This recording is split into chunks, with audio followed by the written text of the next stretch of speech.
Durante las últimas semanas hemos estado viviendo en medio de lo que parecería ser una especie de distopia sacada de un libro de ciencia ficción. Lenta pero certeramente hemos observado cómo virtualmente todos los gobiernos han emitido medidas de cuarentena, cerrado sus bordes, negocios, escuelas e iglesias.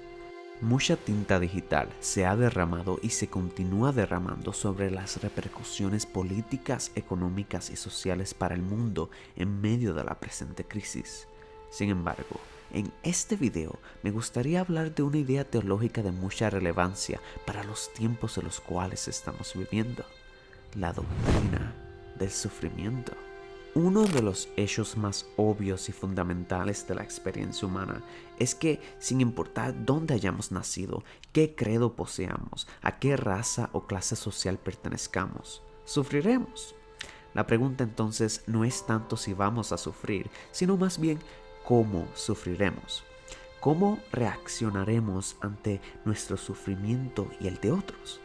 La presente realidad de la pandemia producida por el COVID-19 es pues una excelente oportunidad para revisitar nuestra doctrina del sufrimiento.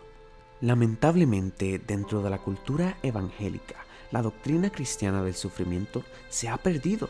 En gran medida, esta pérdida de énfasis sobre la doctrina cristiana del sufrimiento dentro de las iglesias en Occidente es multifacética. Por un lado, el advenimiento de la industrialización, la tecnologización y los increíbles avances dentro de la esfera médica han simplificado a gran escala nuestras vidas, de modo que, naturalmente, en términos comparativos, hoy día sufrimos mucho menos colectiva e individualmente que en siglos pasados. A eso le sumamos el advenimiento de diferentes corrientes filosóficas y teológicas dentro de nuestras culturas, como el Evangelio de la Prosperidad, el cual asume que el propósito de Dios en nuestras vidas es darnos salud y riqueza material. O, además, el advenimiento de lo que el afamado sociólogo de la Universidad de Notre Dame, Christian Smith, describió como deísmo terapéutico moralista. Una cosmovisión que asume que Dios esencialmente desea que seamos felices, seamos buenas personas y solo acudamos a Él cuando tengamos algún problema. Todos estos y otros factores han ayudado a crear un ambiente dentro de la iglesia en donde todo lo que la Biblia tiene que decir acerca del sufrimiento es ignorado o diluido en gran medida. De hecho, ciertos sectores dentro de la iglesia han asumido una postura denominada como excepcionalismo cristiano. Es decir, una postura que asume que si eres cristiano y estás viviendo a la luz de la voluntad de Dios, estás exento del sufrimiento.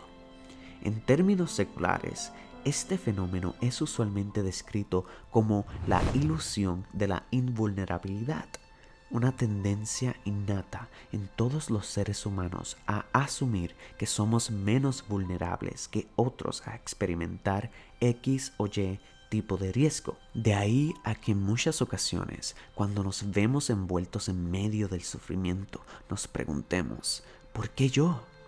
¿Por qué a mí? Detrás de dicha pregunta se encuentra la presuposición de que algo así no nos debió de haber pasado a nosotros. Sin embargo, como hemos estado observando en las últimas semanas, la ilusión de la invulnerabilidad es solo eso, una ilusión, y el excepcionalismo cristiano no es nada más que una farsa. La realidad es que nada dentro de todos los libros de la Biblia nos indica que seremos eximidos del sufrimiento, sino que, al contrario, la Biblia asume una y otra vez que todos sufrimos y sufriremos, particularmente si eres cristiano. Después de todo, la vida de la iglesia primitiva, los apóstoles, el apóstol Pablo en particular y Cristo Jesús, el objeto mismo de nuestra adoración, fue profundamente marcada por el sufrimiento. ¿Qué nos haría pensar que nosotros somos la excepción? ¿Qué tiene que decir la Biblia entonces acerca del sufrimiento? Bueno, en un solo video sería imposible tratar de cubrir todo lo que la Biblia tiene que decir acerca del sufrimiento de forma adecuada. Y es por esto que en este video simplemente nos dedicaremos a explorar algunos de los recursos más importantes que el cristianismo nos ofrece en medio del sufrimiento. Lo primero que podemos decir acerca del sufrimiento es que la Biblia nos ayuda a poner el sufrimiento en contexto. De acuerdo a la metanarrativa bíblica, el sufrimiento no era parte del diseño original de Dios, sino que vino como resultado de la entrada del pecado a la humanidad. Y como consecuencia, el mundo dejó de funcionar como había sido diseñado originalmente. Nuestros cuerpos, nuestras mentes, nuestros corazones, nuestras emociones, nuestras relaciones para con otros, para con la naturaleza y para con Dios fueron grandemente deterioradas y vandalizadas. Tim Keller, un erudito bíblico norteamericano, explica: la caída de la humanidad significa que el diseño original del mundo se rompió. En el jardín, el hombre y la mujer fueron llamados a trabajar, a cuidar y cultivar la tierra. Cuando Adán y Eva pecaron, parte de la maldición era que ahora espinos y abrojos crecerían en la tierra de la misma manera que las flores y el alimento.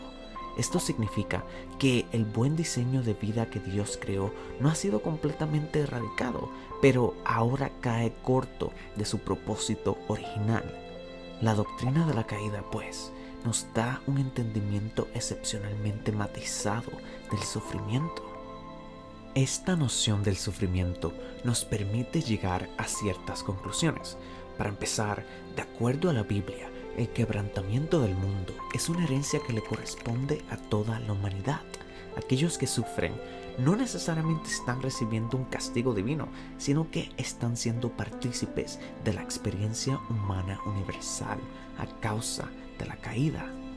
Segundo, esta noción bíblica del sufrimiento es completamente contraria a la noción transaccional del sufrimiento, es decir, a la idea de que el sufrimiento debería ser proporcional a la vida que vivamos. Pues en la Biblia vemos una y otra vez ejemplos de personas que amaban a Dios y vivían una vida llena de justicia y gracia para con los demás, y aún así experimentaban un nivel desproporcionadamente alto de sufrimiento en sus vidas. Y a la misma vez también tenemos ejemplos de muchas personas adentro de la Biblia que, a pesar de que no amaban a Dios y que vivían una vida llena de injusticia para con los demás, experimentaban una vida desproporcionadamente libre de sufrimiento. Tercero, esta noción bíblica del sufrimiento nos ayuda a reversar la pregunta: ¿por qué existe tanto sufrimiento en el mundo? ¿Por qué existe tanta gracia y misericordia divina en el mundo? ¿Por qué Dios nos permite experimentar tanto bien en el mundo aun cuando no lo merecemos? En otras palabras, la doctrina de la caída nos ayuda a contextualizar nuestro sufrimiento, a apreciar más los actos de gracia y misericordia divina como lo que son: actos de gracia y misericordia divina, no recompensas que merecemos. La doctrina de la soberanía de Dios tiene que ver con el hecho de que Dios está en control de absolutamente todo lo que sucede en el universo, desde los eventos más triviales hasta los más significativos. Dios permanece activo en la historia de la humanidad, orquestando todos los eventos, incluso los más malvados y destructivos que podamos imaginar, para conformarlos a sus propósitos. De acuerdo a la Biblia, Dios tiene razones y propósitos moralmente suficientes para permitir el sufrimiento en nuestras vidas, aunque no podamos ni comenzar a entender cuáles son estos propósitos. De hecho, el libro de Job en la Biblia trata enteramente sobre este dilema. En el mismo vemos reflejado todo lo que hemos estado discutiendo. El libro de Job nos presenta a un hombre que vivía de manera justa y piadosa y, de repente, su vida fue atropellada por un centenar de tragedias y sufrimiento. No por un castigo divino, no porque Job hubiera hecho algo malo, sino porque Dios tenía propósitos trascendentales para con su vida, que aún siguen teniendo repercusiones en el mundo. Y Job nunca se enteró de dichos propósitos. Job nunca se enteró de que su historia habría de inspirar y llenar de esperanza a millones de sufridores a través de los siglos. Sus sufrimientos no fueron en vano, estaban llenos de propósito. En pocas palabras, La doctrina de la soberanía de Dios nos invita a descansar en el amor y cuidado de Dios, a pesar de que no tengamos ni la más remota idea de por qué estemos experimentando sufrimiento. Esta realidad implica que Dios tiene razones morales suficientes como para permitir nuestro sufrimiento, que nuestro sufrimiento tampoco es en vano y que está lleno de propósito y significado, ayudándonos a moldearnos en la persona que Dios desea que seamos en el proceso. En ese sentido, la frase tan común en nuestra cultura, "todo pasa por una razón", apunta hacia la dirección correcta, pero está incompleta. Bíblicamente hablando, todo pasa por miles y quizás millones de razones divinas.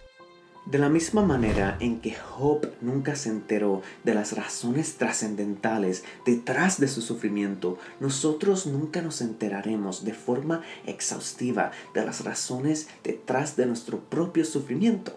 Sin embargo, lo que sí podemos saber con certeza absoluta es cuál no puede ser la razón. No puede ser porque Dios no nos ame o porque a Dios no le interese nuestro sufrimiento, pues en la cruz el amor de Dios fue garantizado por completo. En la cruz, Dios encarnado tomó la penalidad de mis pecados en mi lugar. En la cruz, Dios encarnado tomó el castigo que nosotros merecíamos para que nosotros pudiésemos recibir la recompensa que Él merecía, otorgándonos vida eterna, vistiéndonos de su justicia, limpiándonos de nuestros pecados, otorgándonos un nuevo corazón, otorgándonos de su espíritu, haciéndonos partícipes de la familia de Dios y prometiéndonos que nada ni nadie jamás podrá separarnos de su amor.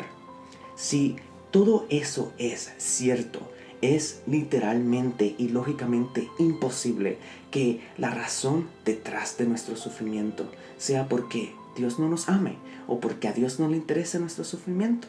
La cruz de Cristo, pues, nos da la certeza y la garantía absoluta del amor de Dios, a pesar y en medio de nuestros sufrimientos.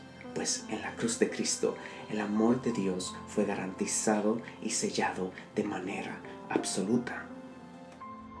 Desde Génesis hasta Apocalipsis podemos observar que Dios está en el negocio de la restauración, en el negocio de la recreación del mundo entero, redimiendo y transformando todo lo que ha sido mancillado y vandalizado por el pecado.